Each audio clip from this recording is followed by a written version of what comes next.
Ich habe mich entschlossen, freiwillig aus dem Leben zu scheiden, weil ich erkannt habe, dass das deutsche Volk meiner nicht würdig ist.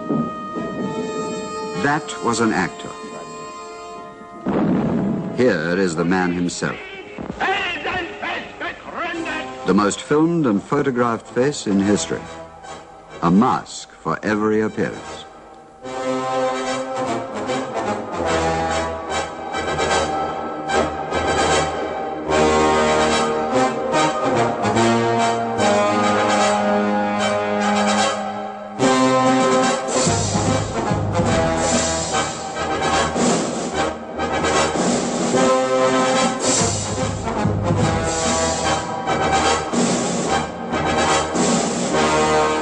The Führer is always right.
Aber dass die Partei weiterleben wird, das weiß ich. Und dass über alle Personen, über Schwache und Starke hinweg, die Zukunft der deutschen Nation erfolgreich gestalten wird, das glaube ich und das weiß ich. At the height of his power, the Führer, the leader, is worshipped by millions of Germans in the country where he has come to live.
Now listen to a different kind of shouting, in full cry after those whom the Führer hates. Here are the faces of some who resisted. For their bravery, they died.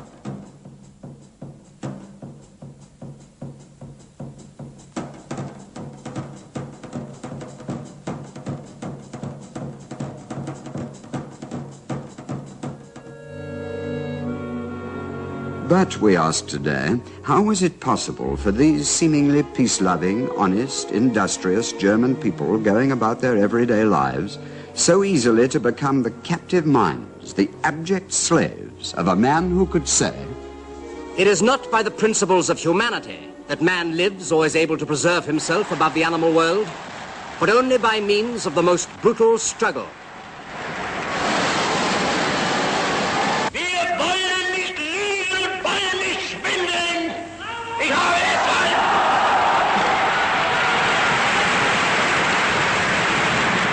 Ich habe deshalb es abgelehnt, jemals vor dieses Volk hinzutreten. But what did the Führer himself really think about those who hung on his words and roared their approval?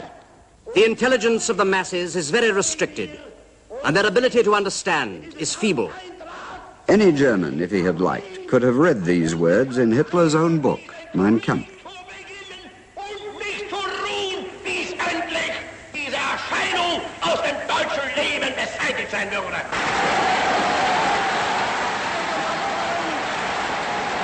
This is the man who promises to build the German people into a master race, the Herrenvolk, who could ultimately dominate the world.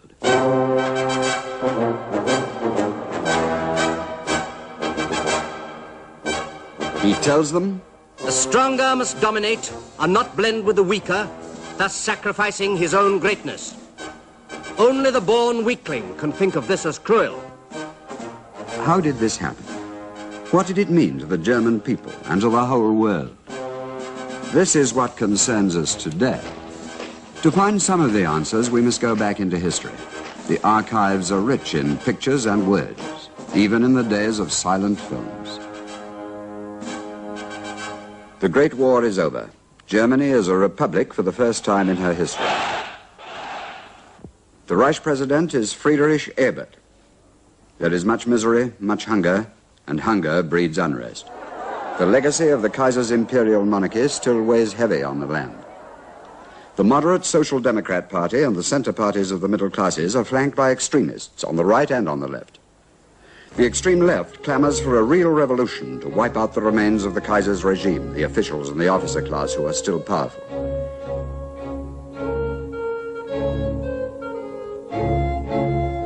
On the right, these self-same army officers command a Reichswehr which has been reduced by the Allied victors to 100,000 men. But they also give support to the Freikorps, gangs of ex-soldiers, adventurers, toughs and killers.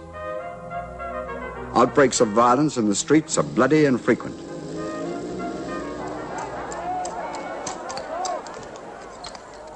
In January 1919, the bodies of the two leaders of the left, Karl Liebknecht and Rosa Luxemburg, are found murdered in the Landwehr Canal in Berlin. To many on the right, the Treaty of Versailles, drawn up by the Allied victors, is a national disgrace. The German Democrats who sign it are called traitors. The glorious German army, they say, was not beaten in the field, it was stabbed in the back. The mark collapses. Inflation. Money loses any real value. Billions of marks have only the buying power of a loaf of bread. And who is to blame, asked the right. Why, the Allies who won the war, the Social Democrats, the Freemasons, the Pope, and of course the Jews, all are guilty except themselves.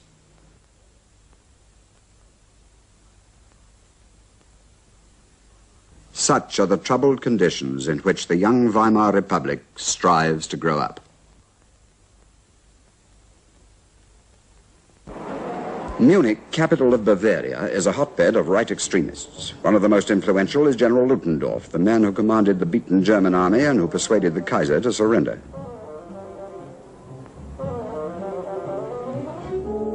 To Munich also has returned Adolf Hitler, now 30 years old, an ex-soldier without work. Although an Austrian, he has served in the German army as a corporal and been wounded.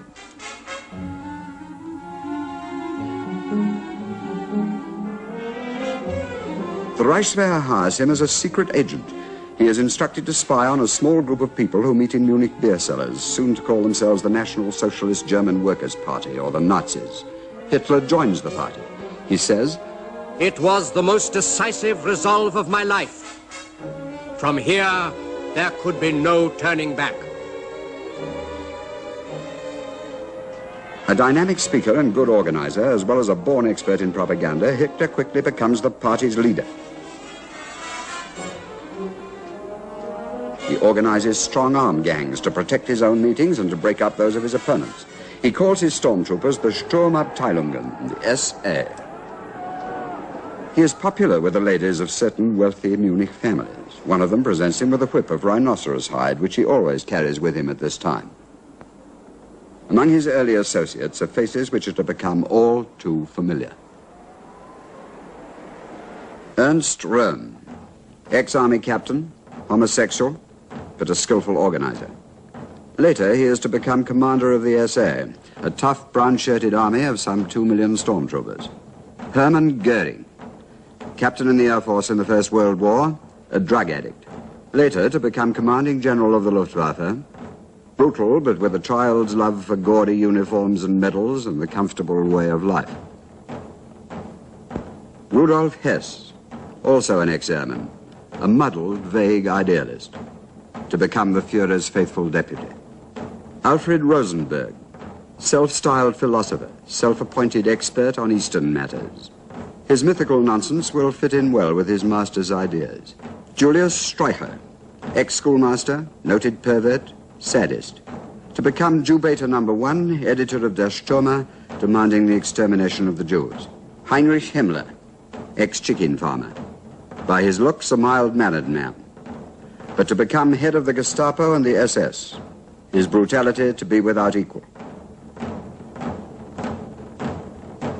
Dr. Joseph Goebbels, an ambitious intellectual and good orator, to become a brilliant exponent of propaganda under the orders of his master. Gregor Strasser, the only Nazi leader really to believe in the socialist ideas of the party and stick to them, later to be murdered by his Führer. All now pay allegiance to their Führer. In the years ahead, many of them will either betray him or he will betray them. These are the men into whose hands are to be given the destiny of the German people. In these early days of the 20s, the Nazis are not a wealthy movement. Except for a gift of 100,000 gold marks from Fritz Thyssen, the Ruhr industrialist, and small loans from certain well-off families, the party depends on subscriptions and collections at meetings. Frustrated by lack of action by the right-wing parties, Hitler allies himself with General Ludendorff in an attempt to seize power in Munich by force.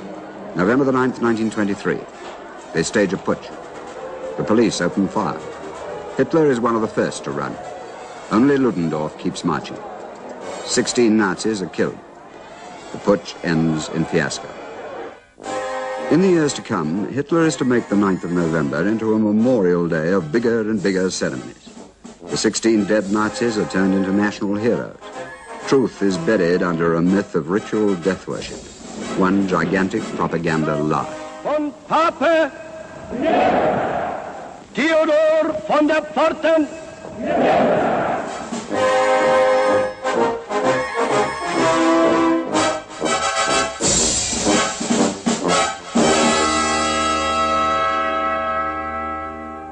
But back in 1923, Hitler and Ludendorff are tried for treason before judges who were not exactly unfriendly to their interests. Hitler uses the courtroom for a propaganda outburst which is widely reported in the newspapers. General Ludendorff is acquitted. Hitler himself is sentenced to 5 years' detention in the Landsberg fortress. Here he lives in comfort and begins to dictate Mein Kampf, using Hess as his secretary.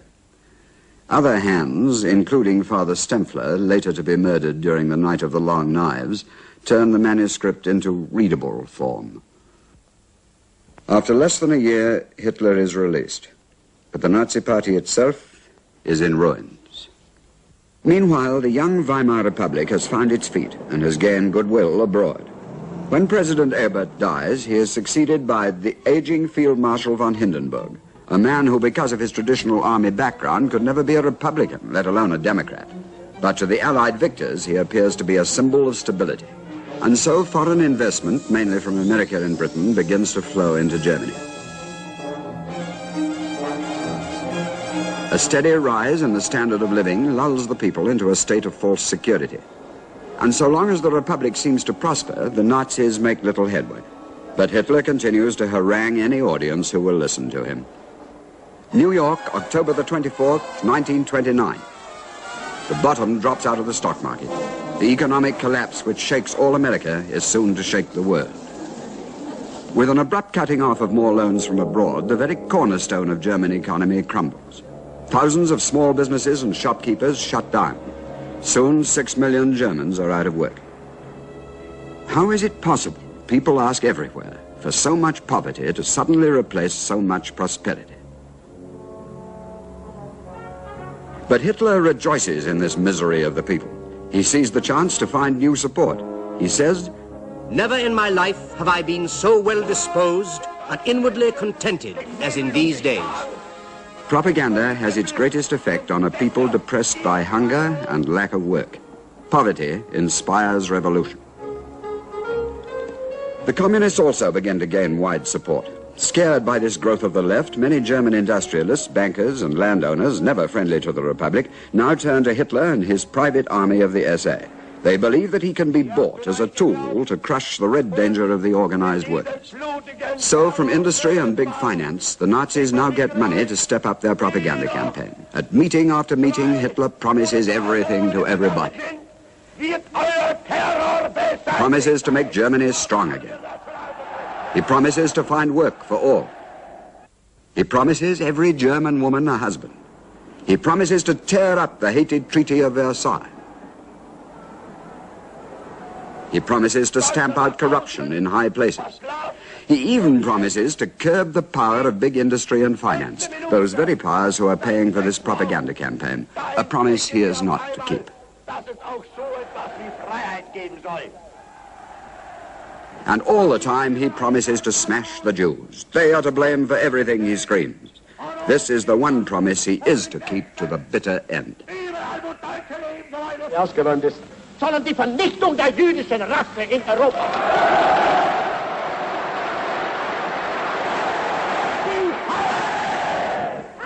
Fighting in the streets is frequent. Among the toughs of the SA is a dissolute young student, Horst Wessel.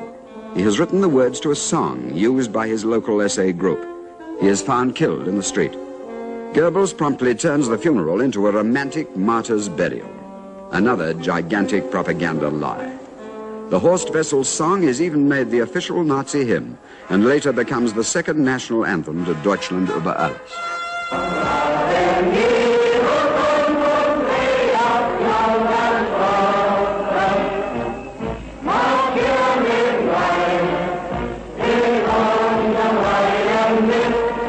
In the next few years, Germany is divided by a whole series of elections. Wenn doch bei dieser kommenden Wahl die Nationalsozialisten verlieren möchten, damit die Bürger in Parteien wird etwas zunehmen. Regierungen kommen und gehen, das Volk ist das Bleibende.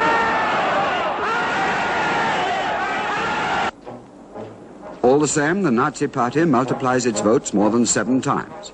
It is now the second biggest party in the Reichstag.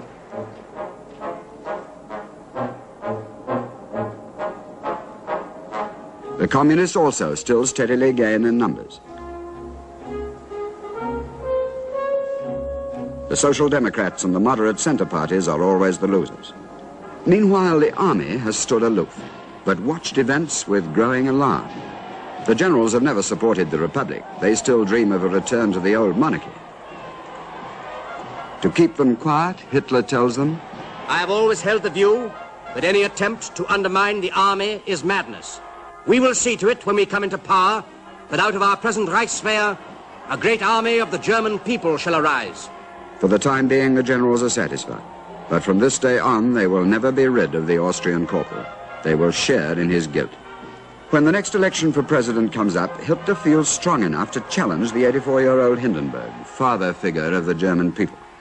Solange es in Deutschland ein politisches Leben gibt, ist noch nie aus allen Berufen und allen Ständen, allen Lebensstellungen, allen Herkünften eine solche Bewegung aus nichts geschaffen worden. It is just because the Nazi Party has sprung from nowhere that the many leaders of industry and finance believe that Hitler can be bought as a weapon to serve their ends. January 1932, he addresses a meeting of industrialists in Dusseldorf. Result, more money is subscribed for the party, to be spent on a propaganda campaign the like of which Germany and the world has never seen. Hitler over Germany. The Führer flies from city to city, 20 places in 1 week. The Nazi press screams out that here at last is a man fit to lead the German people. But even with this terrific propaganda onslaught, Hitler loses the election. But the propaganda has had results. The Nazi party still grows in size. Next move, Chancellor Brüning is forced out of office. A man of the Catholic Centre, he has been compelled to rule by emergency laws. The way is now open for far more dangerous men. Wily Franz von Papen and the ambitious General von Schleicher to intrigue together or against each other for the high post of Reich Chancellor, for the goodwill of President Hindenburg, but always against the Republic. By now it is obvious that the Weimar Republic is doomed. It has failed because most Germans believe that it has been foisted on them by the Allied victors of the war. It has never had any real constructive policy of its own. Too many of those who held power in the Kaiser's day have kept their power. It has, alas, been a republic without any real republicans, a democracy without any democrats. But how has Hitler come so close to power without having won a single free election? Let us repeat.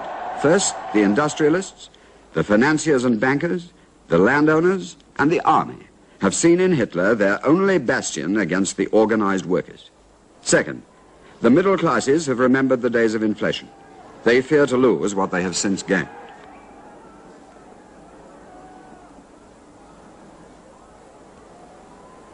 Third, many of the unemployed have in despair taken to wearing one of Hitler's brown shirts.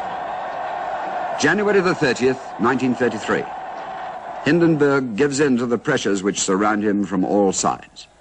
Adolf Hitler is at last offered the highest post in the land next to that of the President, Reich Chancellor. So triumphs the vagrant from Austria, the hater of Jews and socialists, the sworn enemy of democracy, the believer in brutality. A man who bases his whole political program on lies and propaganda, who sees only himself as the Führer of a future master race. We can control him, say those who put power into his hands. We want to see our leader, cries the crowd. Thus, the Third Reich is born.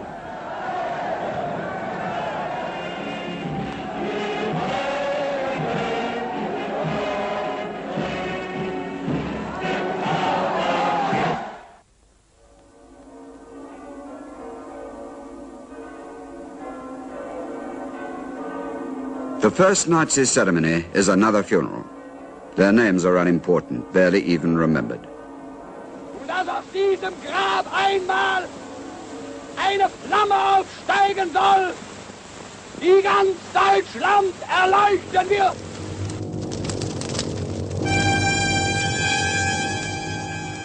The Third Reich is ushered in by fire. The whole world asks, did the Nazis themselves set fire to the Reichstag? This is the beginning of the communist revolution. We will show no mercy. Every communist official must be shot where he is found. Every communist deputy must be strung up this very night. There is no revolution. But the fire has been a signal, another gigantic propaganda lie. Now the Nazi terror starts in full force. The first concentration camps are opened. Into them, without trial, are cast any who dare to oppose the new rulers, if they have not already been murdered by the stormtroopers. The eyes of the people are diverted from this terror by spectacular parades unseen since the time of Kaiser Wilhelm. Potsdam. Hitler cleverly sets the scene for his first big official event in the very shrine of German militarism and imperial glory. The old heritage is kept alive in the figure of the Reich President himself, symbol of the everlasting military tradition so dear to many Germans. But today a new uniform, the brown-shirted men of the SA, marches along with the relics of the past. Today, a new emblem hangs alongside the banners of the old empire. The new party seeks to be on equal footing with the army. The new Chancellor is at ease with the veterans of the Reichswehr, Field Marshal von Mackensen and the Crown Prince Wilhelm. Once more, the inevitable parades. First the army, then the nationalists, and finally the street gang army of Hitler's SA.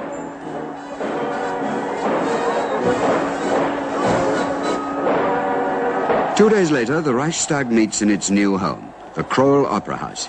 It is to pass an enabling act, which will strip the delegates of any real future power. Hitler, as Chancellor, will assume it all.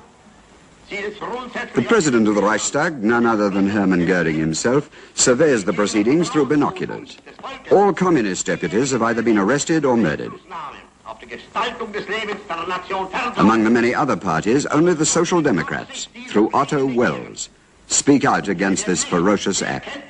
All others vote with the Nazis.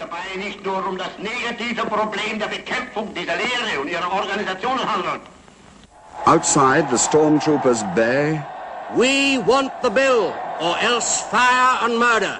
They get their bill. So also do the German people. Immediately, Goebbels controls all news and information. Propaganda is now completely in power. Every day, the newspapers are told what to write, how to write it, and what not to write. The radio is wholly taken over. Many of the cinema's leading producers know what kind of films the Nazis want. All scripts must now be vetted. The casting of actors must be approved. From now on, the German people will only know what their Führer wants them to know. Propaganda brought us into power. Propaganda has enabled us to remain in power. Propaganda will enable us to conquer the world. In his early Munich days, Hitler had taken an old Hindu symbol, the hooked cross, the swastika, as the Nazi symbol. Now he multiplies it 1,000,000 times.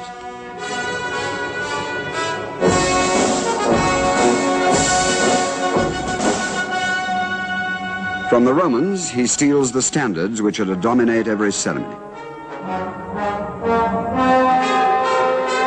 From Mussolini, he steals the fascist salute. The people are fed with slogans. Führer, command, we follow you. The Führer is always right.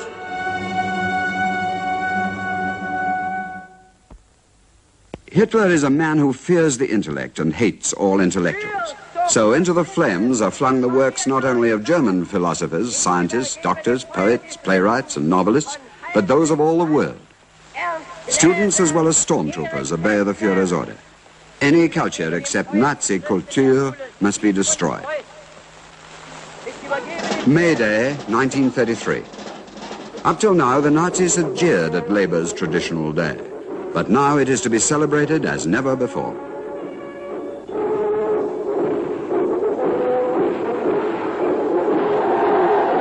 A 100,000 workers crowd to the Tempelhof airfield. Whether they like it or not, trade union leaders have flown here from every part of Germany. As always, Hitler first senses the mood of the crowd.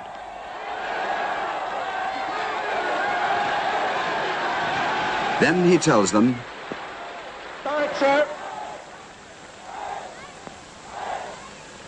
Deutsche Volksgenossen und Genossinnen.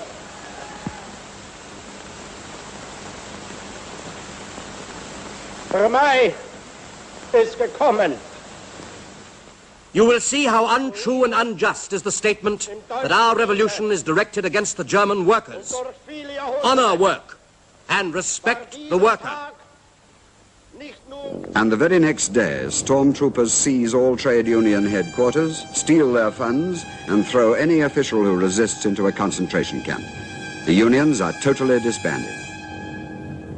In their place, a German workers' front is set up, a compulsory body, in which the workers have no say.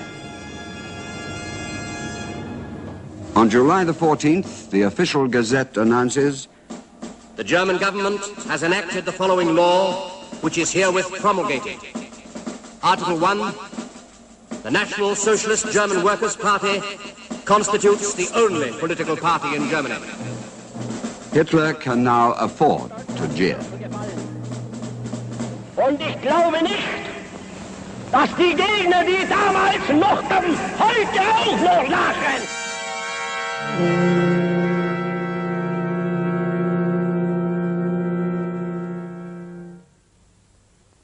But the Führer has one more big problem to face.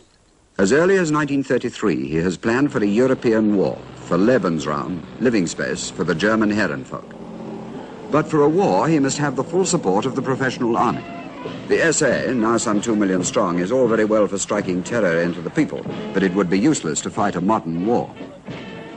On their part, the stormtroops are restless. Now their Führer is in power, they want their share of the spoils.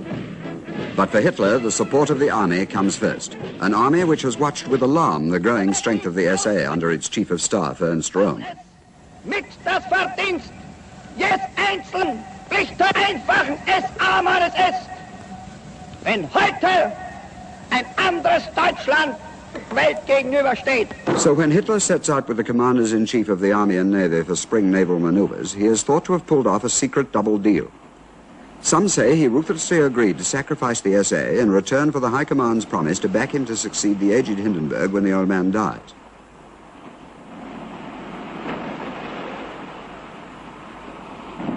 What Hitler did not reveal was Himmler's secret plan to take over a reformed SA and at the same time to build up a new private army, the black uniformed SS, into being the first armed power in the state.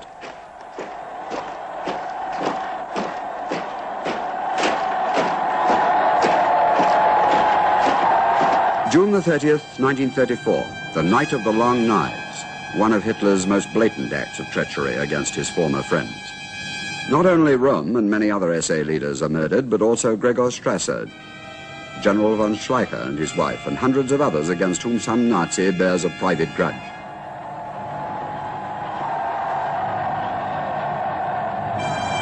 Hitler declares the killings to be legal. General von Bomberg issues an order of the day to express the army's satisfaction. Now industry is given the green light to speed up the armaments program. Germany must become the strongest nation on earth in all the weapons of death.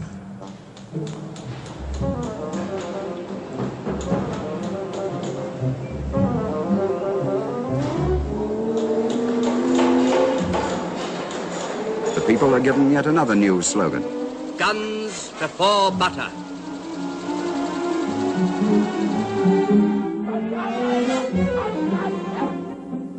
Also a part of the armament plan are the new autobahns.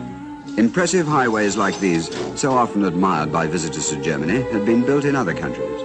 Only the German people are deceived into believing that such projects need a dictator for their fulfillment. To Hitler, they mean two things: strategic arteries for the war he plans, and a quick way to absorb the unemployed.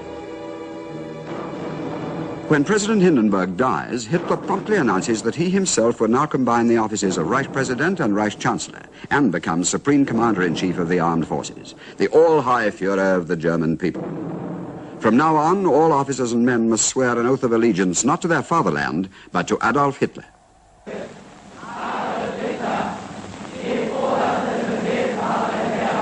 He promises the people, the German form of life is definitely determined for the next 1,000 years.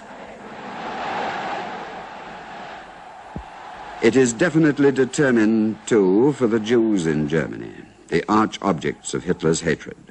Already on coming into power, he had proclaimed a national boycott of all Jewish shops. The Jew haters are on the hunt. Every humiliation is heaped upon the Jews. Julius Streicher's obscene newspaper pours out its lies.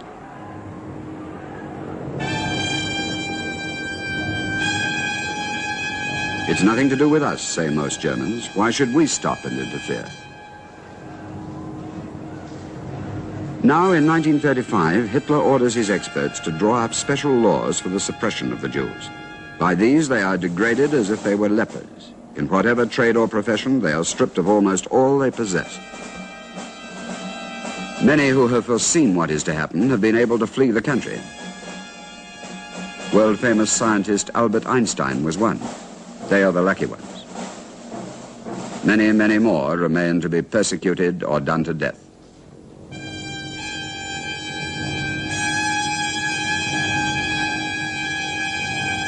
Not only the Jews are thrown into the ever-increasing number of camps, but anyone suspected of uttering a word of protest against the Nazi Party, or who dares to question the supreme authority of the all-high Führer to rule the German people.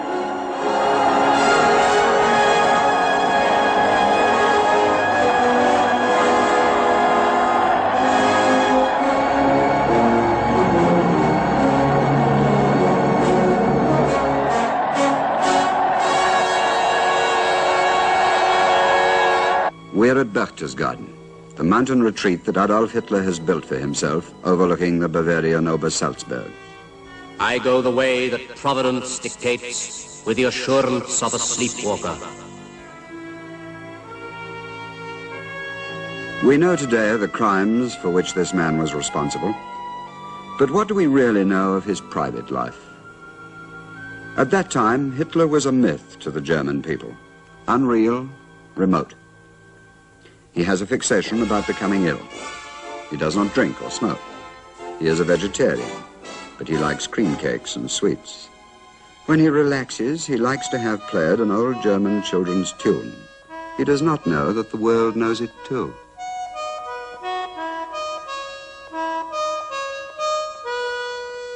He works either feverishly all through the night, or he doesn't work at all. He either broods or talks for hours without stop. Here he is receiving a visit from the British Legion. He does not keep appointments at the right time and always leaves suddenly in a fast car. He likes being driven fast. Only Himmler knows always where he is to be found.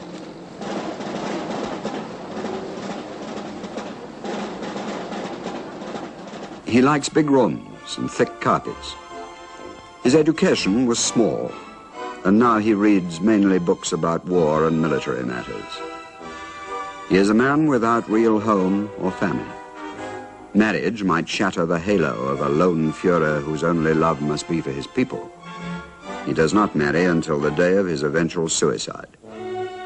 Here too lives Eva Braun, who once worked in the shop of Hitler's personal photographer, Hoffmann.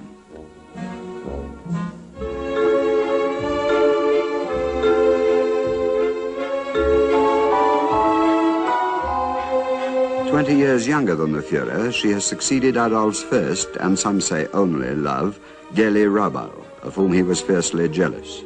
She committed suicide in Hitler's flat in Munich in 1931. Destiny, says Hitler, has chosen him to create a strong and happy German people. Old party members visit their Führer at the Berghof, but none of them is on really familiar terms with him. Here is Goebbels,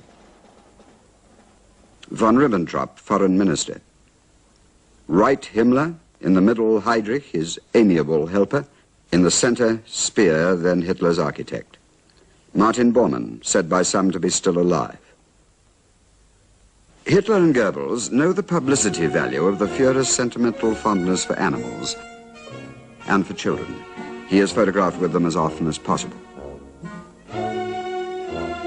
He likes, too, to be thought of as a man of the people, but the SS guards are never far away.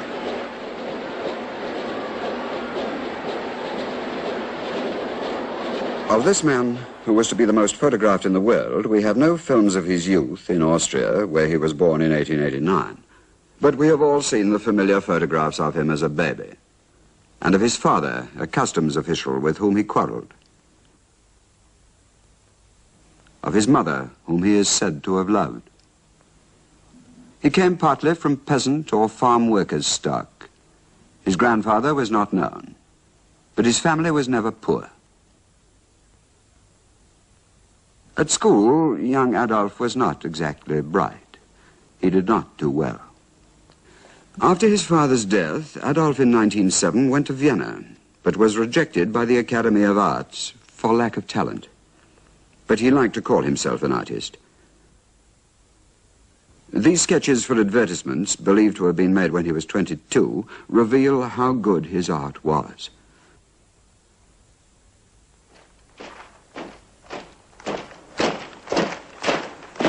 In later years, always believing himself to be an artist, Hitler is to dictate to the German people just what kind of art they must admire.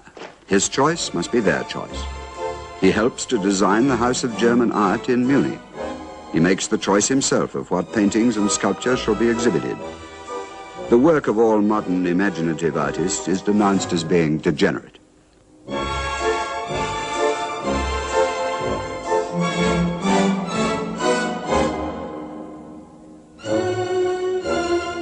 The Führer is always right.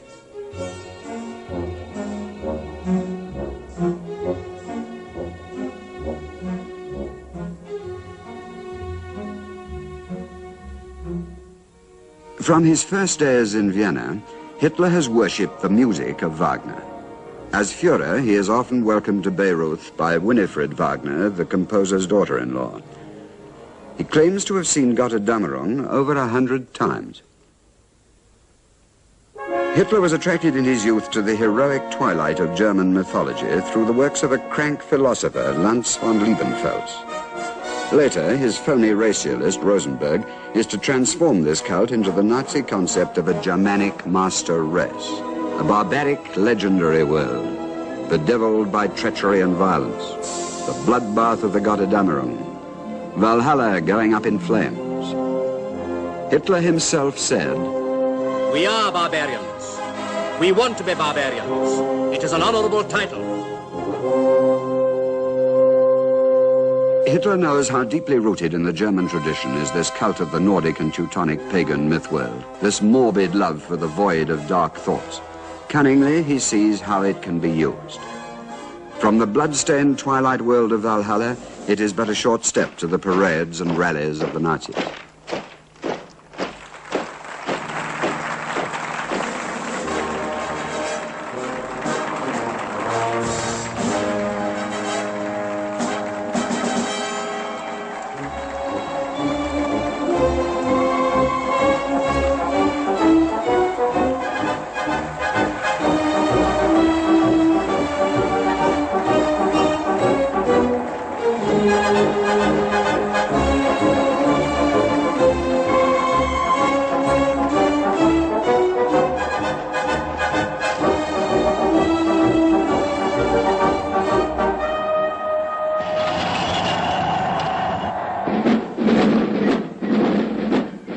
The glorification of Germany's traditional strength, always encouraged because it suited those in power, this too is twisted by Hitler to fit his purpose. This worship of uniforms, this hypnotism of men behaving like machines, these have been rooted in German life for many generations. These too Hitler is to use. The goose step turns the human being into a soulless fighting machine which does not ask questions but blindly obeys the orders of the leader.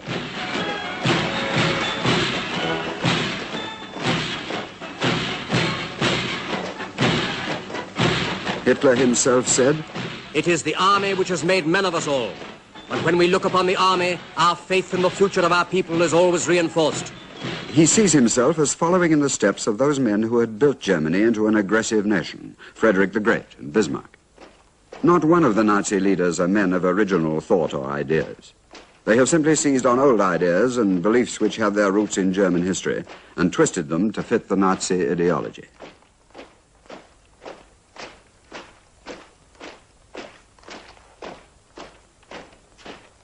Struggle is the father of all things. Virtue lies in blood. Leadership is fundamental and decisive. What is new is Hitler's skillful use of modern techniques for putting across his concept of state and people without respect for the individual. With us, the leader and the idea are one. And every party leader must do what the leader orders. Mammoth rallies are staged for the masses, like this one every year at Nuremberg.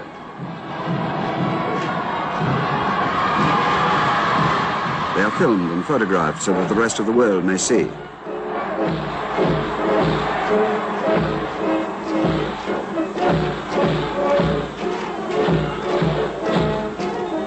And many foreign visitors are deeply impressed. What they do not see, behind the marching and spectacle and music, is the terror of the SS and the Gestapo. the ever-present fear of the concentration camps with their torture and murder with most horrible cruelty. These are not on view. In other countries, Hitler has his imitators. There are always those who mistakenly believe that the Nazis and fascists are a bulwark against communism and socialism. In Britain, Mosley has set up his black shirts and for a time gets serious backing. In the United States, Fritz Kuhn sets up the American Bund, always the same use of violence.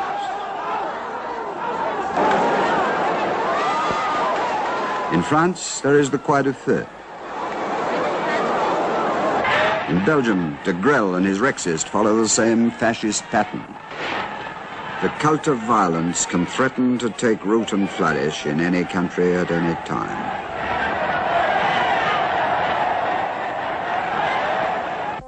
What is this Nazi state in which men exist to serve the state and not the state to serve men? The opposite of democracy. First, there must be totality of the whole nation before there can be a total war. Nazism is injected into the universities and schools, into the churches, into the courts of law, into culture and the arts, into agriculture and industry. The Nazi state reaches from the cradle to the grave. Woman's place is in the kitchen and the nursery. But this concept of total domination of a people is perhaps best summed up by a Nazi propaganda film of the time. We are educating our youth into a healthy outlook on life. With clear fundamentals, the young people are being prepared for living. Sport steels the body. Comradeship gives them the feeling for the folk community. So they become the future of the people. Our youth knows its goal, its great responsibility towards the future generations. No longer by accident, but consciously will the healthy find other healthy ones for a happy and good choice of a marriage partner.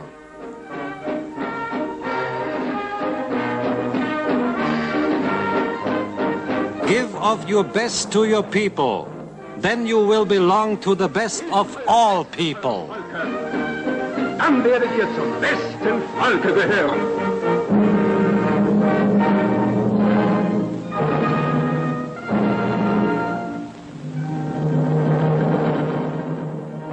That is Hitler's Germany, now for Hitler and the world. May the 17th, 1933. He proclaims that Germany only desires peace. The start of a war would be madness without end. It can only lead to the collapse of the present order of society. Germany needs peace. 5 months later, Germany walks out of the League of Nations. He signs a non-aggression pact with Poland. A naval treaty is also signed with Britain, which opens up the way for a strong German navy. Next, Hitler risks bringing in compulsory military service, thus flouting the Treaty of Versailles. Adolf Hitler, der oberste Befehlshaber der Wehrmacht, hat unser deutsches Vaterland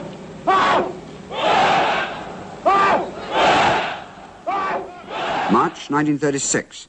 German troops move into the Rhineland. We know today that if the French had shown any fight at all, the Germans would have at once withdrawn. That same year, the Olympic Games are due to be held in Berlin. So the Nazis turn them into a massive propaganda display.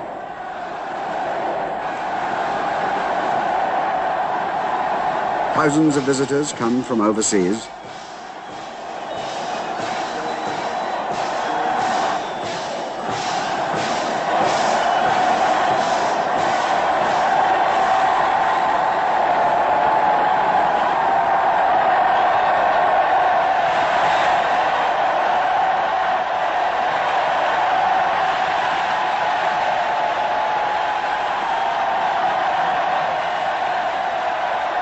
Some of the foreign competing teams pay homage to the German Fuhrer. When an American Negro, Jesse Owens, wins 3 gold medals, Hitler refuses to shake hands with him.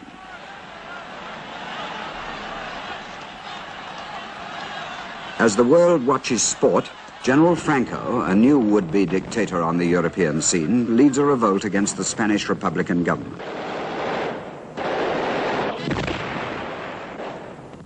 Britain, France and the United States adopt what they call a policy of non-intervention in Spain.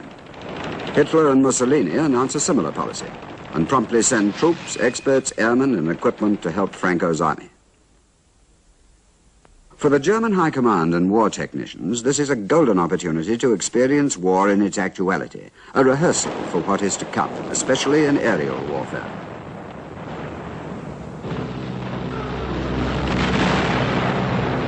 The wholesale rain of death dropped by German planes on the small and undefended town of Guernica shocks the outside world.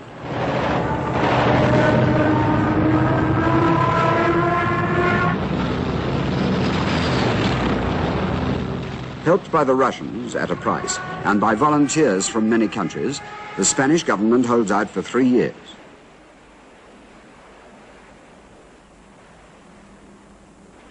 The specially formed Condor Legion of the German Luftwaffe returns in triumph to Berlin. Ceremonial homage is paid to the Germans killed in Spain.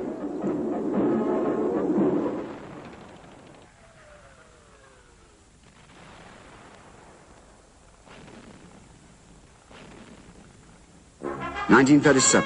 The Führer welcomes Mussolini, his fellow dictator from Italy, to the Third Reich.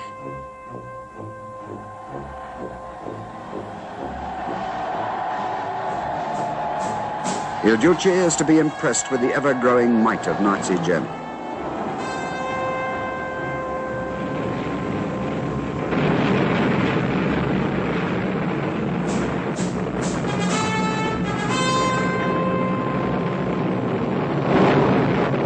At a vast meeting in Berlin, Mussolini thanks Germany for her help in his brutal Abyssinian war.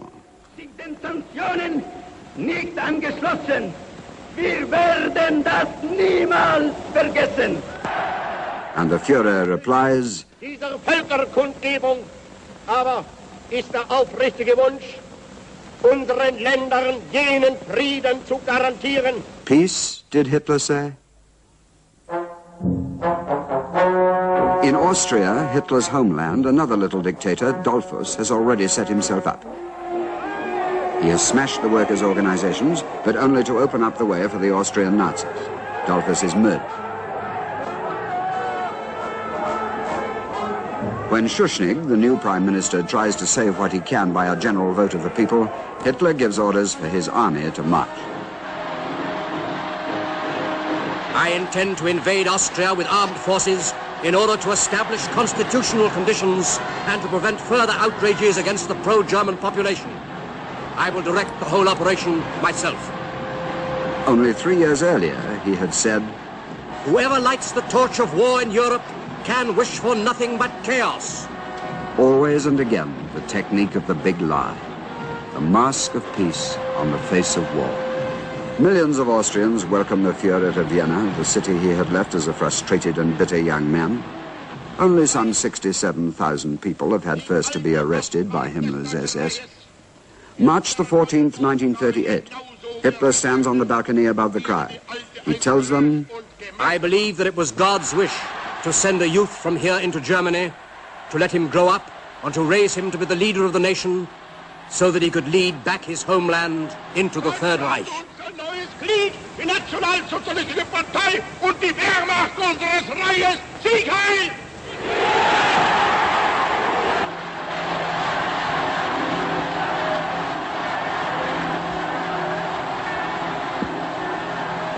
To thank Mussolini for his support in the seizure of Austria, Hitler now goes to visit his friend, this time for a fully fledged state visit for the artistically minded Führer to admire the antiquities of the ancient Roman Empire. How could such a man, who can find time for such harmless trips abroad, how can he desire more aggression in Europe? A friendly meeting between two accomplices. Little King Victor Emmanuel seems somewhat left out of the picture.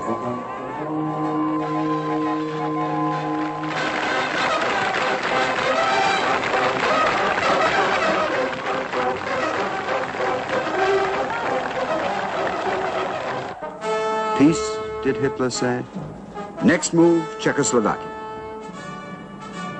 I give my word of honor that Czechoslovakia has nothing to fear from the Third Reich. But Hitler declares, it is my unalterable decision to smash Czechoslovakia by military action in the near future. Britain's Prime Minister, Chamberlain, believes he can save peace. With Daladier, Prime Minister of France, Chamberlain flies to Munich in an attempt to stop war in Czechoslovakia. September the 29th, 1938, 4 men sign an agreement. Hitler gets the Czech Sudetenland and the vital Czech defense lines and heavy industry. The Czechs, whose fate is sealed, are not present. Hitler is given a bloodless victory. At this moment in world history, all men who believed in freedom and justice hung their heads in shame. 6 months later, Hitler breaks the Munich Agreement. His army and the SS march into all Czechoslovakia. She is the first democracy in Europe to become a German slave state.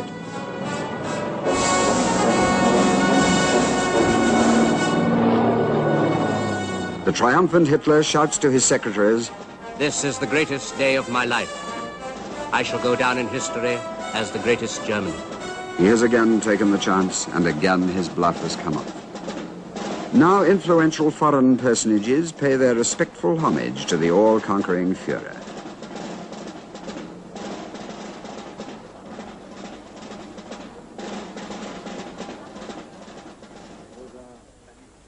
What can they report that Hitler has achieved for the German people? In 7 years, he has got back the Rhineland, torn up the Treaty of Versailles, annexed Austria, occupied Czechoslovakia, made good friends with Mussolini in Italy and Franco in Spain, and found an ally in distant Japan. In the same 7 years at home, he has wiped out unemployment and built up Germany's armed strength without equal in the world. But the German people do not realize that all this has been achieved only by lies, by blackmail, by bluff, and by outright violence and murder. And none of it can last without a war. To the German people, many of them politically immature and lulled into a state of hypnotic worship by the newsreels and mass demonstrations, their beloved leader has everything under the control of his genius and inner instinct.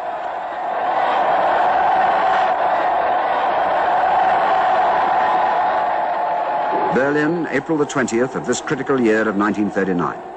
The Supreme Führer, soon to become the great warlord and military genius, celebrates his 50th birthday. Has he not told the world? The principal effect of war is to destroy the flower of a nation. Germany needs peace and desires peace.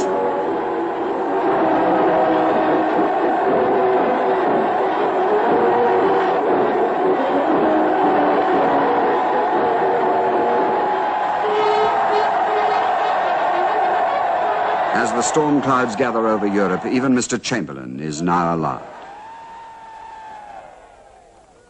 President Roosevelt sends a special message to the two dictators to keep the peace in Europe.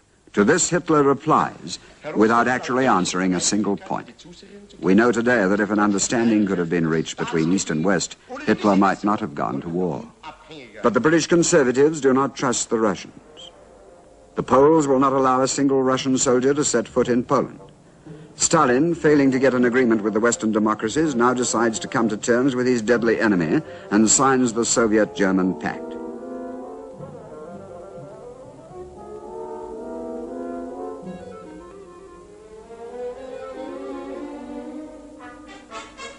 So the warlord-to-be gets all he wants, a diplomatic triumph and an almost free hand to launch a new attack. The country, Poland. The date, September the 1st, 1939. He tells his generals, I shall give a propagandist reason for starting the war, regardless of whether it is plausible or not. The victor will not be asked afterwards whether he told the truth. In starting and waging war, it is not right that matters, but victory. From now on, the supreme warlord in person is to conduct the strategy of the war. To his commanders, he gives this message. Close your hearts to pity. Be brutal. 80 million people must obtain what is theirs. Be harsh. The stronger is always right. So, with calculated and callous brutality, the will of one man starts the most violent and bloody of all wars. Civilians are to suffer as much as armies. Millions of homeless and hungry people will stream along the roads of Europe.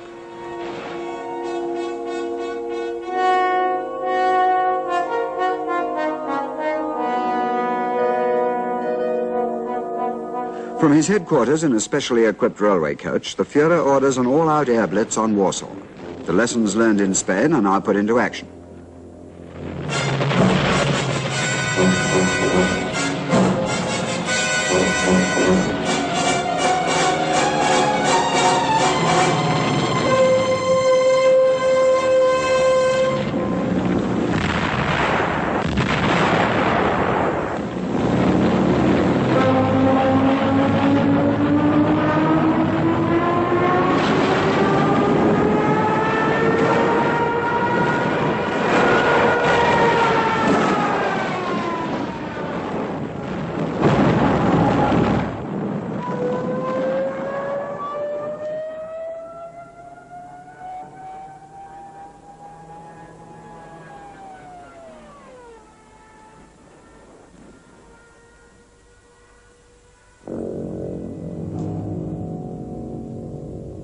Men capable of leadership in Poland must be liquidated.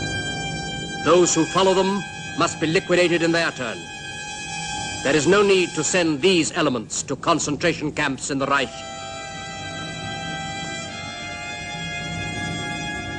So begin the mass killings, the first of millions. After the murder of Poland, the blitzkrieg is switched against the West. Denmark, Norway, Belgium, Holland, all are raped. Of the neutrality of the Netherlands and Belgium is unimportant. No one will question it when victory is won.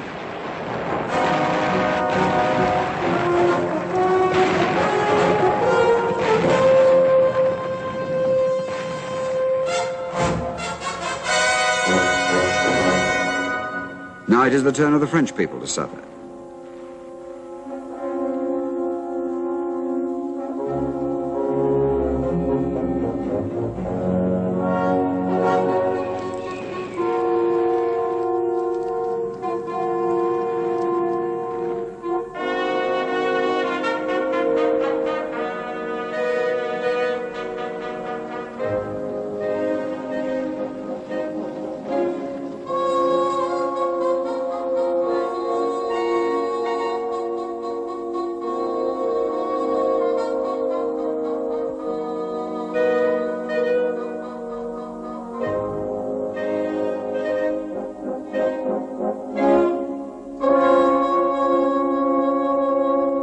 Interlude.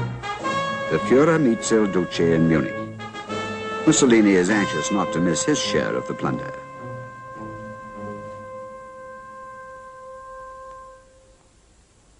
At Hitler's orders, the armistice is signed in the same railway coach that was used when the Germans signed their surrender in 1918, at the same spot in the forest at Compiègne. Revenge is sweet.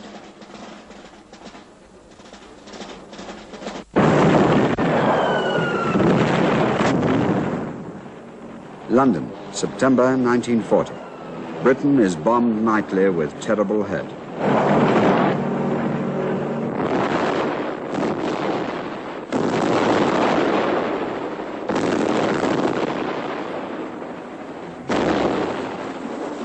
At the same time, packs of U-boats threaten Britain's lifelines in the Atlantic.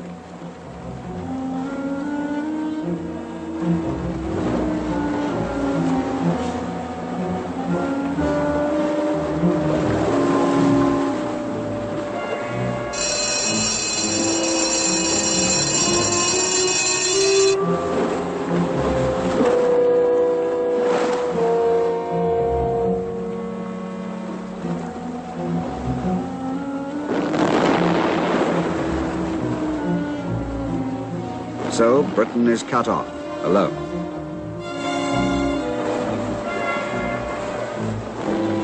England's situation is hopeless.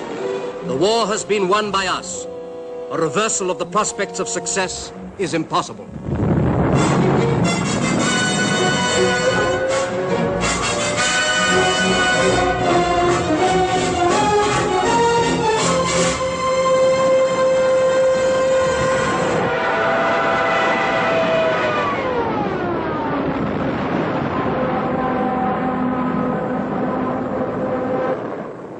But the great warlord is wrong.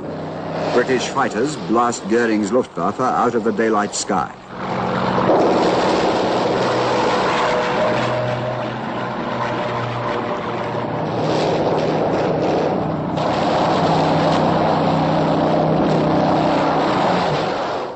Operation Sea Lion, the invasion of Britain, is postponed.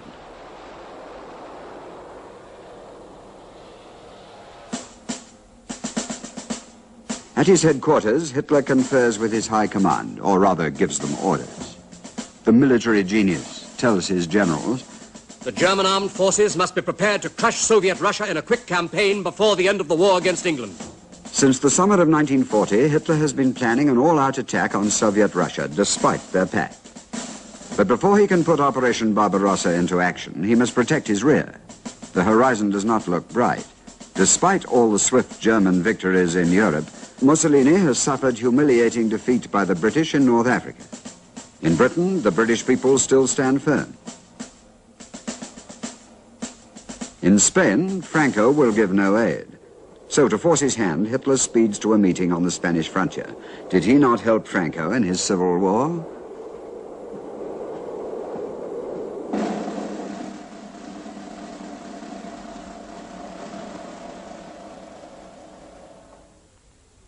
But although the dictators confer for 9 hours, despite all the friendly smiles and handshakes for the newsreel cameras, Franco does not commit himself to enter the war. Next, the aged Pétain signs a treacherous agreement. Yet he too will not agree to France going to war against Britain.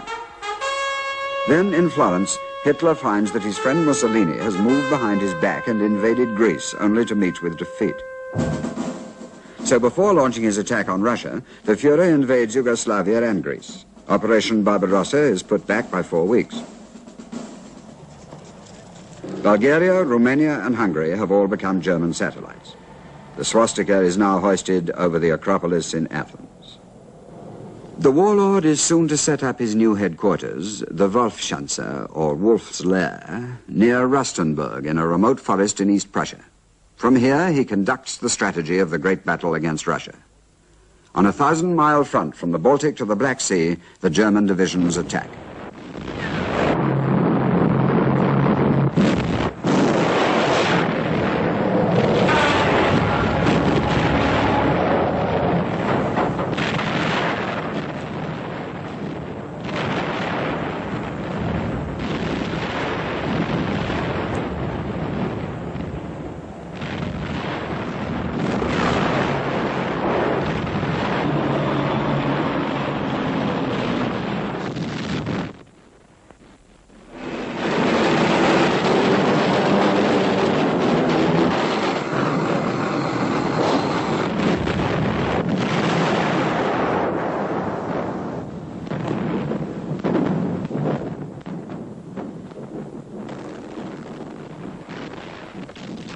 The Russians burn all they leave behind, so that nothing of value should fall into the hands of the invader. Scorched earth, they call it.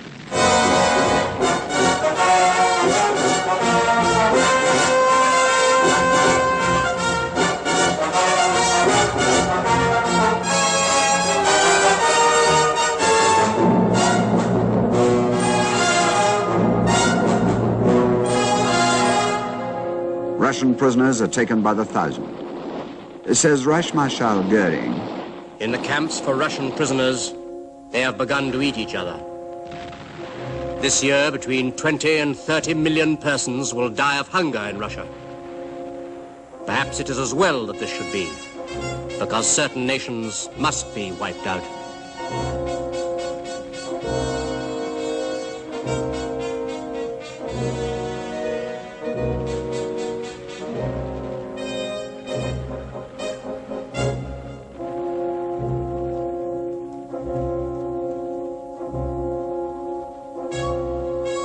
Within 3 months, it looks certain that Russia's 2 greatest cities, Moscow and Leningrad, must fall.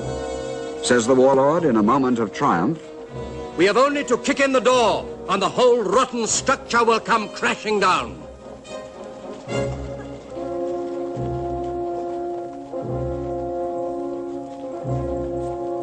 And is not the Führer always right?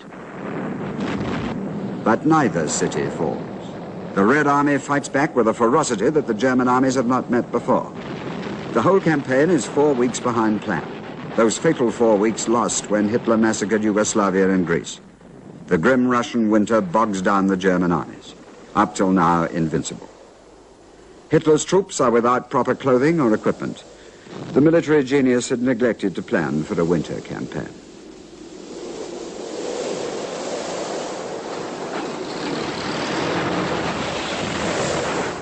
At the Wolfschanze, the warlord sacks some of his generals and takes over as commander-in-chief himself.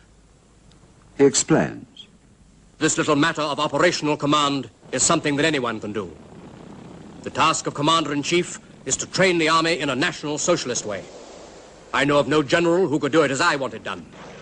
So I have decided to take over the command myself.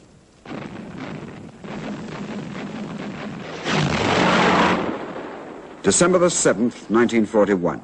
Out of a clear sky, Japan attacks the United States at Pearl Harbor in the Pacific.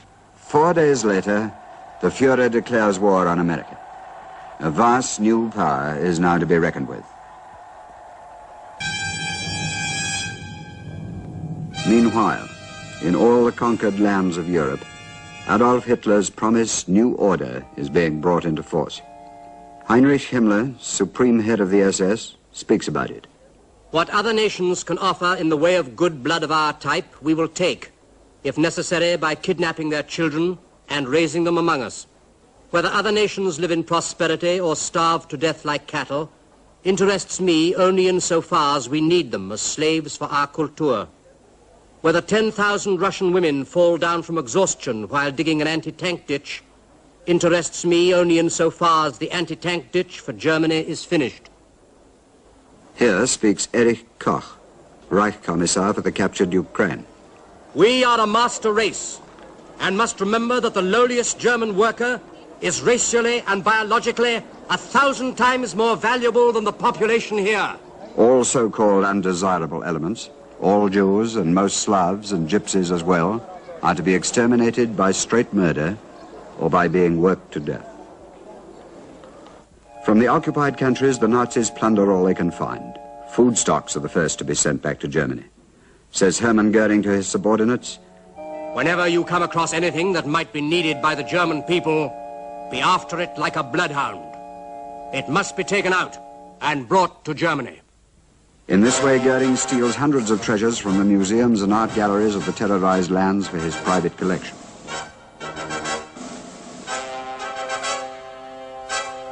From all the occupied countries, too, thousands upon thousands of human beings are marched to Germany to be used as forced labor in the mines and fields and factories. A vast army of slaves is created to work under hideous conditions for the master race. 7.5 million civilians from all parts of Europe are slaving for the Third Reich, to which add 2 million prisoners of war.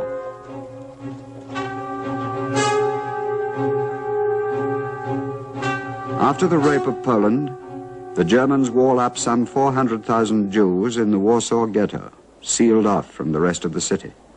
Every Jew here, and wherever Germans rule, must now carry special papers and wear the Star of David.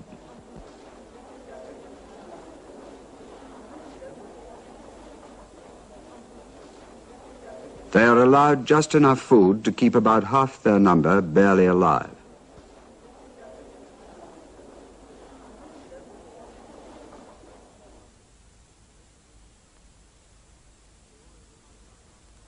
But still they do not die off fast enough to satisfy Hitler and Himmler, who are determined that the only fate for the Jews of Europe is their systematic extermination, what is called the final solution.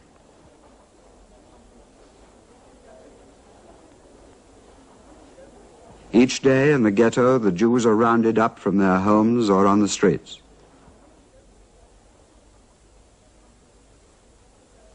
Some who are still able to work must work in the ghetto factories for the SS. Others, the less fortunate ones, are herded to the railway sidings. They are told that resettlement trains will take them to the countryside where they can settle peacefully. In actuality, their destination is one or other of the extermination camps. Not only in Poland, but from all over Nazi Europe, the wheels of the death trains roll. These pictures were taken by an SS cameraman in Holland.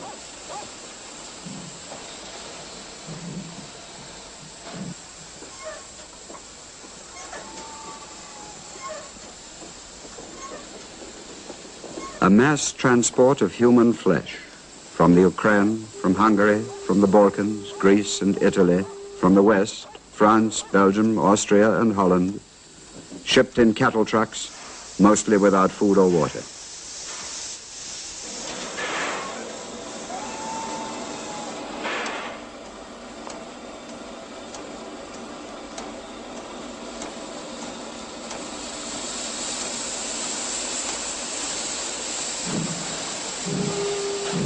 Thousands die on the way.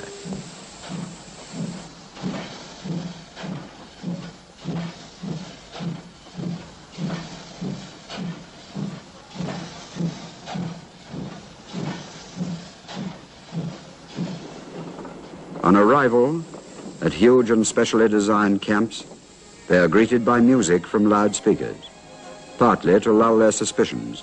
They still do not know what will happen to them, partly to drown the screams of those being done to death.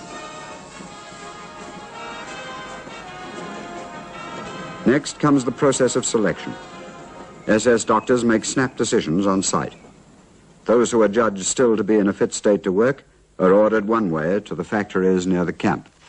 All others, the old, the pregnant, the mothers with children, and the children themselves, are herded to the gas chambers. After death, their bodies will be burnt in the cremation ovens. More than 1,600,000 children alone die in this way. To save time, many of the small children are thrown into the cremation ovens alive. Several companies compete to supply the required apparatus for these camps. Here is a letter from the firm of I.A. Topf and Sons of Erfurt. For putting the bodies into the furnace, we suggest simply a metal fork moving on cylinders. Each furnace will have an oven measuring only 24 by 18 inches, as coffins will not be used. For transporting the corpses from the storage points to the furnaces, we suggest using light carts on wheels, and we enclose diagrams of these drawn to scale. Heil Hitler. At Auschwitz in Poland, it is possible to dispose of up to 6,000 bodies in one day.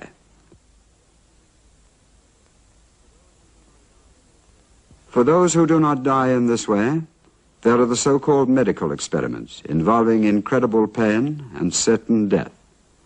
Men, women and children are used in experiments of freezing, castration, transfer of cancer cells and other experiments. Well-known German industrial firms set up factories close to the camps to make use of the cheap labor. It is a profitable transaction both for the SS and the businessmen. There are also valuable sidelines. When dead, the human body has many things worth money. Bones, hair, gold from teeth, even artificial limbs, all are carefully collected by the camp guards for selling in the best market. Yet in spite of all this barbarism and brutal suppression, resistance breaks out all over occupied Europe. The people begin to fight back with amazing courage. But savage German reprisal is always quick to follow. Heydrich, the bloody Reich protector, is assassinated. Hundreds are promptly executed. But the most terrible of all the reprisals is the total destruction of the village of Lidice near Prague, a village that had no proved connection whatever with Heydrich's death.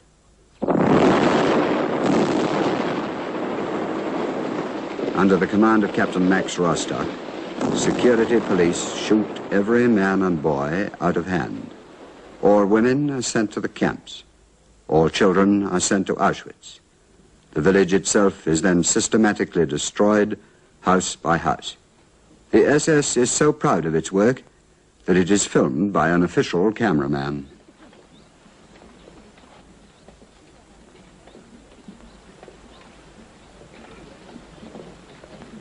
Finally, the site will be flattened. We are barbarians. We want to be barbarians. It is an honorable title.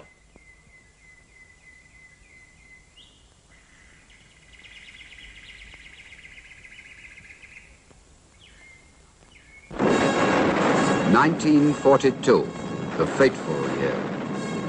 After great successes by General Rommel in North Africa, the tide is turned by the British under General Montgomery at El Alamein. More Allied landings are made along the African coast, and finally the Allies press on to Tunis and across to Sicily and southern Italy. On the Russian front, the battle for Stalingrad goes on, but the end is near. Colonel General von Paulus radios his Führer. Troops without ammunition or food. Further defense senseless. Collapse inevitable. Army requests permission surrender in order to save lives of remaining troops.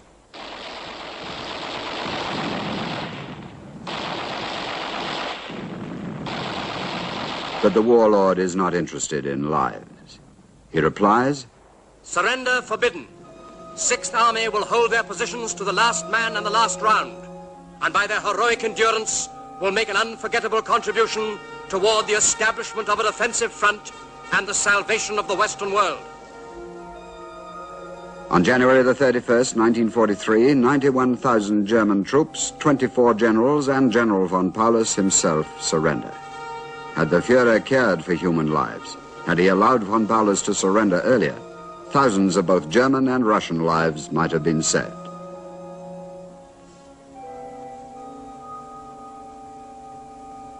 Now it is the Germans who are being made prisoner by the thousand. It is obvious to the whole world that at last German aggression is halted. Obvious to all but the Nazis, who act as if El Alamein and Stalingrad had been German victories. Der Reichsmarschall.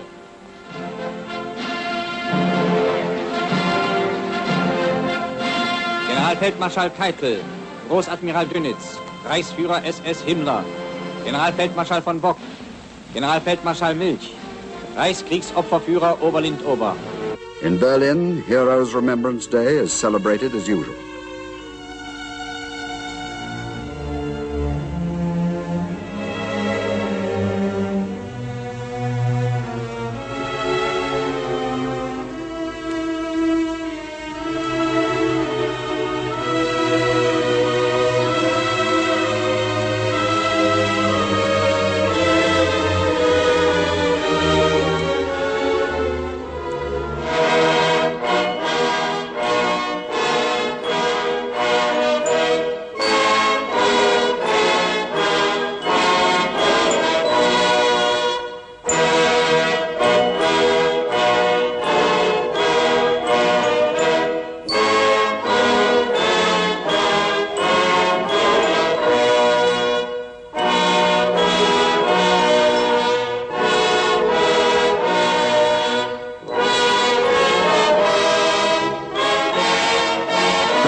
Bombed night and day. Berlin and other German cities are now tasting what the Luftwaffe gave to Warsaw, Rotterdam, London, Coventry, Belgrade, and so many other cities.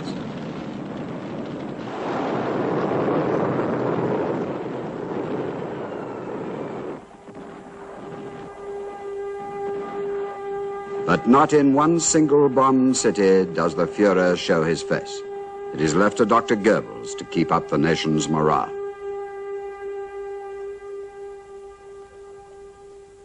Inspired by promises of Allied landings in Europe, the resistance in the occupied countries grows bolder. Underground newspapers are printed. Leaflets appear from nowhere in the streets. Hundreds of acts of sabotage are carried out.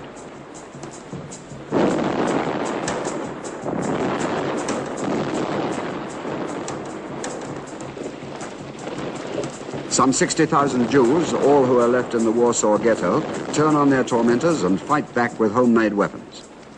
Once more, German reprisal is swift and terrible. From Warsaw, SS Brigade Führer and Major General of the Police, Jürgen Stroop, reports, "I decided, therefore, to destroy the entire Jewish area by setting every block on fire. The Jews stayed in the burning buildings until, through fear of being burned alive, they jumped from the upper stories. This is the only final method of forcing this trash of subhumanity to surrender. the former Jewish quarter of Warsaw no longer exists.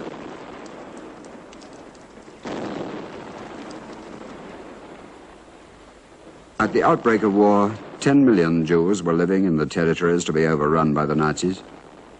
By any reckoning, at least 5 million have now been killed because of the insane hatred of one man and his followers.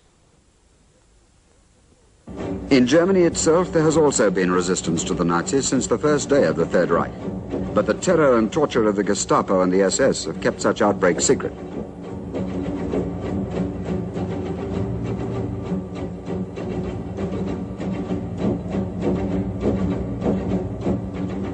Only twice has Hitler been forced to let this opposition become public. First, in 1943, when Sophie Scholl and her brother Hans led a students' revolt at Munich University, for which they were both executed. Second, on July the 20th, 1944, when a group of high-ranking officers contrived to place a time bomb in the Wolfschanze. 4 people are killed and many injured, but Hitler himself escapes with minor injuries. That same afternoon, he received his friend from Italy and reenacts the scene.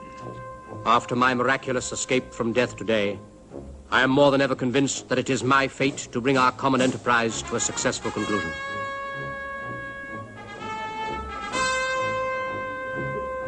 But the plotters are caught and given a trial which, even by Nazi standards, is a savage mockery of justice, under the control of the notorious Roland Freisler, president of the People's Court.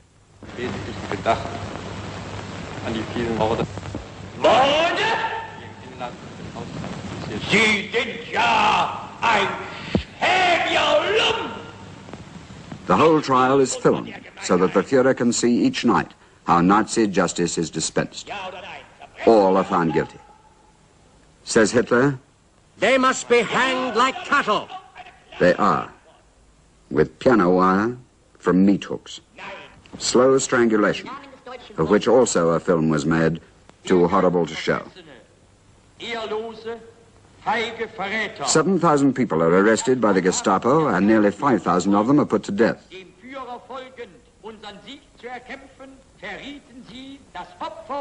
Up to the end of the war, some 130,000 Germans are tried in secret and either executed or murdered. Mostly workers, but also priests, doctors, students, men and women of both left and right beliefs. This is the other Germany whose struggle must go on the record. They were few, but their martyrdom still shines.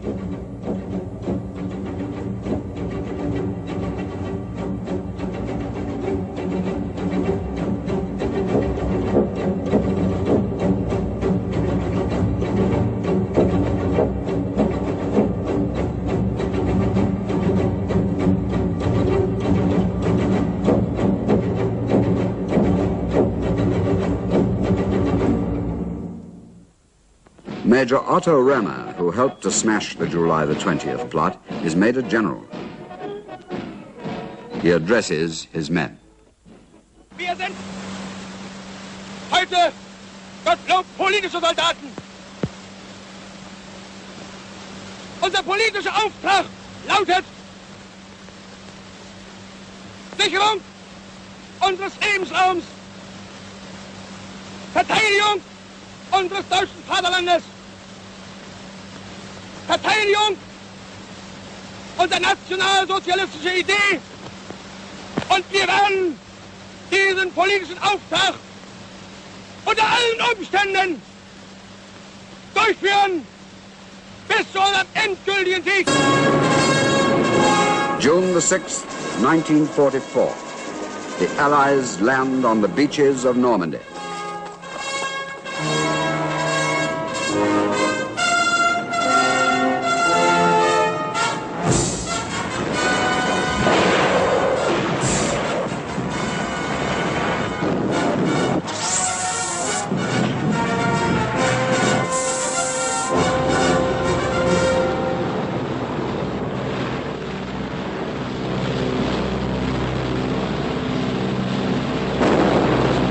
The military genius now has to face attack on 4 fronts: from the west, from the east, from the south, from Italy, and up from the Balkans.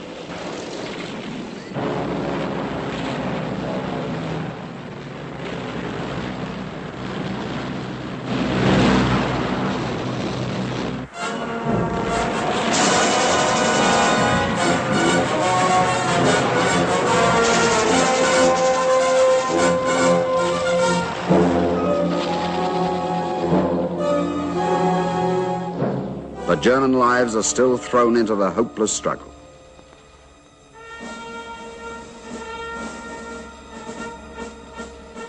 Civilians are taught to use arms. Take this weapon, they are told, and you will stop the Russians.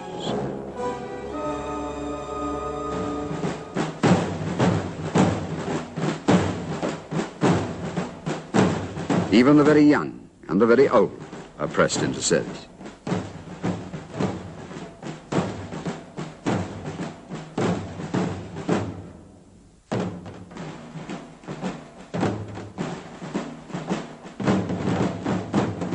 During these last months, it is again Dr. Goebbels who desperately strives to keep up the people's morale. Many still believe that the Führer's genius will save them.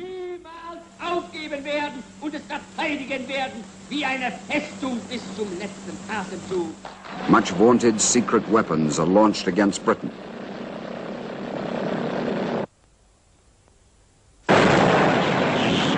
For a time, they cause havoc, but nothing can now stop the Allied advance across Europe. One by one, the occupied cities are liberated. Once more, people are to know the meaning of freedom.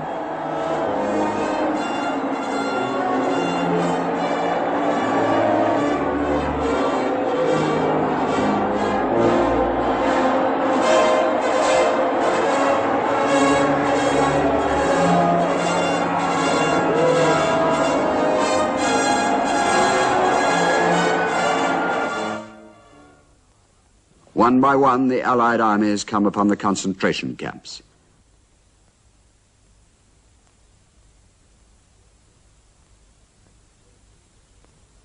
Here, too, people are waiting for freedom.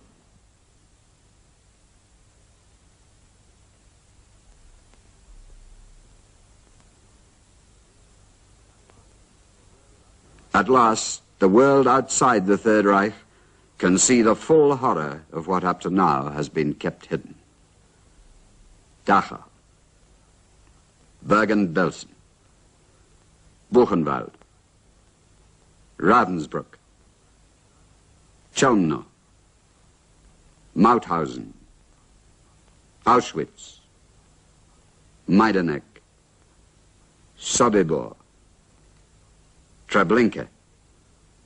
Each gives up its secrets, and there are many, many more. This is part of the bill that has to be paid for the Third Reich. Not in money, but in human suffering beyond all belief.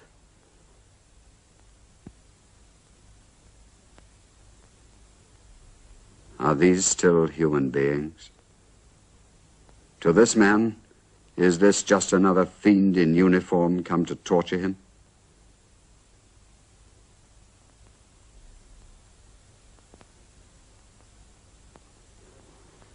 Some are still alive to tell their stories.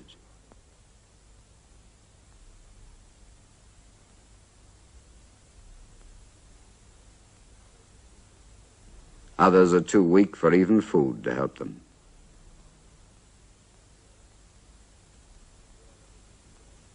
Here are the splintered shooting blocks.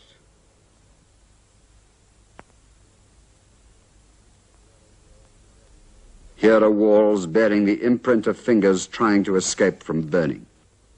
In some camps, as the liberating armies come near, the SS shot the inmates so that they should not be alive to tell of the horror.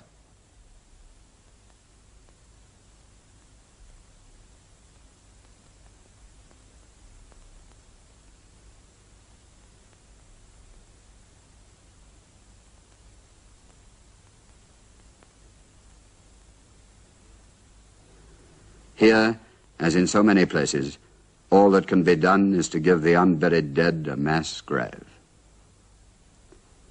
Now it can be really understood what Adolf Hitler meant when he said, "We are barbarians. We want to be barbarians. It is an honorable title." But the war is not yet quite over. The great Führer has still some more medals to hand out. As there were no films of his beginning, so there are no films of his end. This is the last picture taken of him. He now lives in a deep shelter or bunker 50 feet below the Reichschancellery in Berlin, a sick and broken man kept alive by drugs. The Russians batter at the doors of Berlin. Hitler gives orders for a wholesale destruction within Germany. His last aim is to drag down the German people with him into a blazing Gotterdammerung. He declaims, "If the war is lost, the nation will also perish. This fate is inevitable. Those who will remain after the battle are only the inferior ones. The good ones will all have been killed." Has he forgotten? The German form of life is definitely determined for the next 1,000 years. He dictates his last will and testament. It is untrue that I or anybody else in Germany wanted a war in 1939. So he lies to the bitter end. On May the 1st, 1945, the German radio interrupts its program. Our Führer, Adolf Hitler, fighting to the last breath against Bolshevism, fell for Germany this afternoon in his operational headquarters in the Reich Chancellery. The truth is that the Führer, the great warlord and leader of the master race, who has led his people and his armies to utter defeat, had taken his own life and that of his newly wedded wife, Eva Braun, the day before. Thus, to all who put their belief in him as their leader, he has shirked his final responsibility. This is what Adolf Hitler has left to the German people. A 1,000-year Reich, which has lasted 12 years. He was a man wholly dedicated to his evil mission. He was a man who broke his pledges but carried out his threats. He was a man who lied to all, even to himself. But Hitler came into power and kept his power only with the help of those who tried to use him for their own profit, because they feared the freedom of the people. And for this, the world came very near to dying.